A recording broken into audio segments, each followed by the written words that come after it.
नहमदुहु व नुसल्ली अला रसूल करीम अम्मा बाद।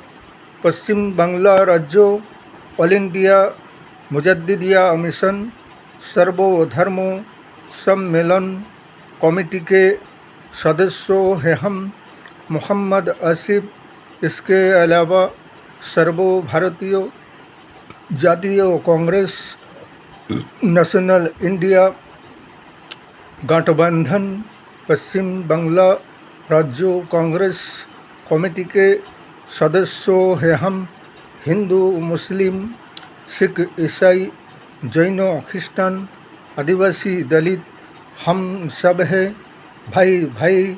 मजहब नहीं सिखाता आपस में बैर रखना।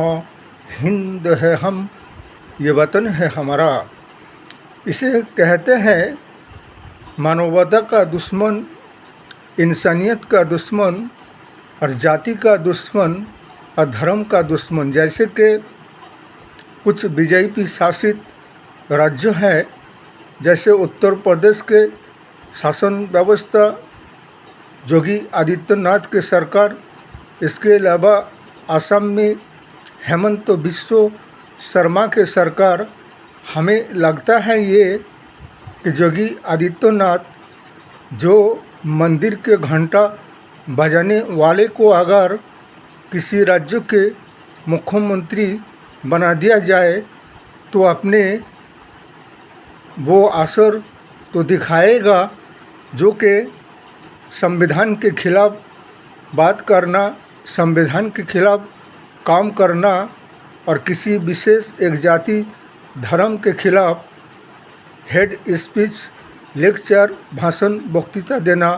यही हाल योगी आदित्यनाथ का है और हेमंत बिस्व शर्मा का है। इसलिए कि पश्चिम बांग्ला में चुनाव और इलेक्शन के प्रचार करने आए थे, लेकिन यहाँ पे आकर क्या कहते हैं, इनके पास जाति और धर्म के सिवा कोई बात ही नहीं है।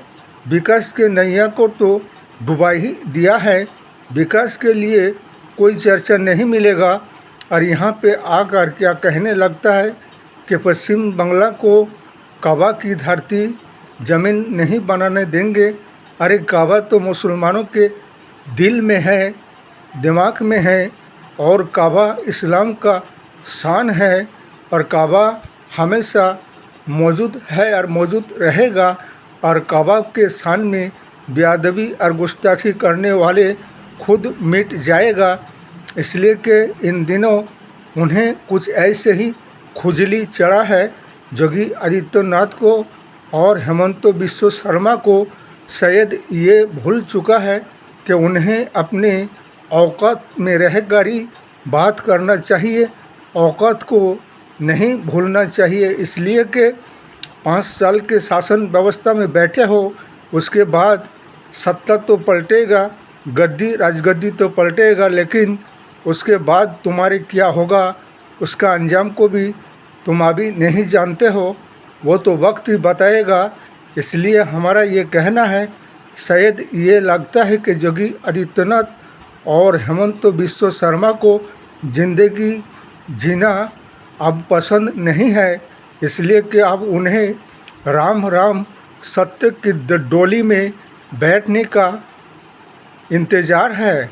इसीलिए ज़्यादा उछल कूद मत करने लगो, वरना तुम्हारी ज़िंदगी का डी एंड हो जाएगा। ऐसे भी वक्त आएगा, लेकिन तुम इस तरह संविधान के खिलाफ, जाति के खिलाफ, धर्म के खिलाफ बात करते और काम करते हो। हेमंत बिस्व शर्मा क्या कहते हैं मंच में आकर खड़े होकर कि हमने 600 मदरसा को बंद कर दिया, बहुत बड़ा बहादुरी का काम कर लिया क्या?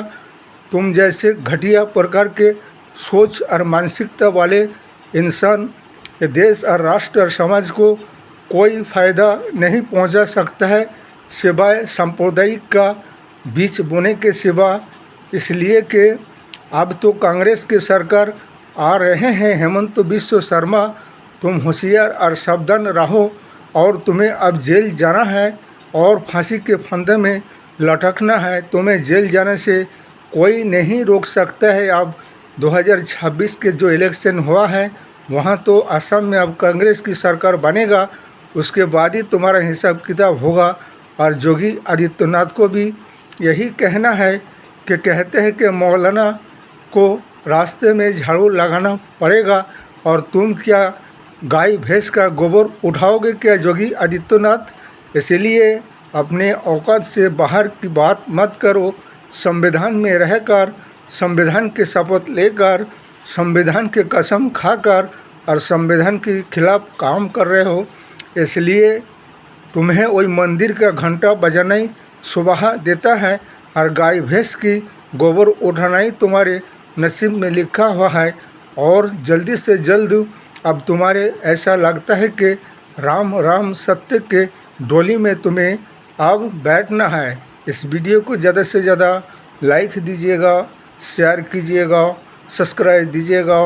जय हिंद, जय संविधान, जय भारत।